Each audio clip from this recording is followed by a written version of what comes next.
ভারতের সঙ্গে এখন থেকে কথা হবে চোখে চোখ রেখে। হাসনাত, ভারতের সঙ্গে আর কোনো নতজানু সম্পর্ক নয়, এখন থেকে চোখে চোখ রেখে কথা হবে বলে মন্তব্য করেছেন বৈষম্য বিরোধী ছাত্র আন্দোলনের আহ্বায়ক হাসনাত আবদুল্লাহ।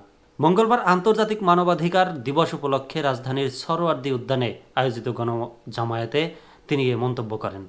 গুম হওয়া ব্যক্তিদের পরিবারের সদস্যদের নিয়ে গঠিত সংগঠন মায়ের ডাক গণজামায়াতের আয়োজন করে।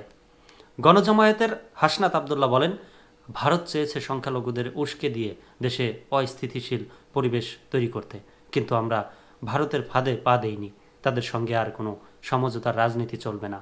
আর কোনো গুম নয়, আর কোনো খুন নয়, হয় মাতৃভূমি না হয় মৃত্যু। বিগত বছরগুলোতে গুম খুনের সঙ্গে জড়িত ব্যক্তিদের যারা ক্যান্টনমেন্ট থেকে সেফ এক্সিটের সুযোগ দিয়েছেন তাদের খুঁজে বের করতে হবে।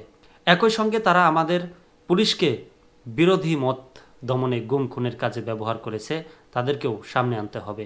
বৈষম্য বিরোধী ছাত্র আন্দোলনের আহ্বায়ক বলেন, বিগত বছরগুলোতে আওয়ামী লীগ সরকারের প্রত্যক্ষ পরোক্ষ মদদে নির্বিচারে গুম খুন ও নির্যাতন চালানো হয়েছে।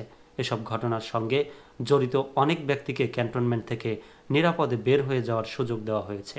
কারা এই সুযোগ দিয়েছেন তাদের খুঁজে বের করতে হবে। যারা আমাদের পুলিশকে গুম খুনের কাজে ব্যবহার করেছে এবং ফ্যাসিবাদীকে নিয়ে ছবি বানিয়েছে, তাদের পক্ষে লিখেছে, তাদেরকেও খুঁজে বের করতে হবে।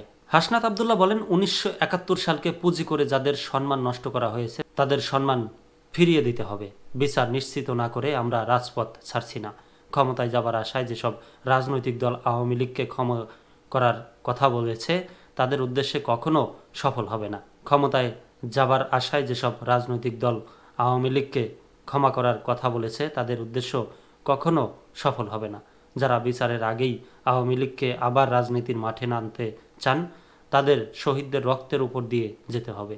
গণজামায়াতে ভুক্তভোগী এবং তাদের পরিবারের সঙ্গে অংশ নেন দেশের বিভিন্ন রাজনৈতিক দলের নেতাকর্মী থেকে শুরু করে জাতিসংঘের মানবাধিকার কমিশনের প্রতিনিধি, গুম কমিশনের প্রতিনিধি, বৈষম্য বিরোধী ছাত্র আন্দোলন ও জাতীয় মানবাধিকার কমিশনের প্রতিনিধি দল।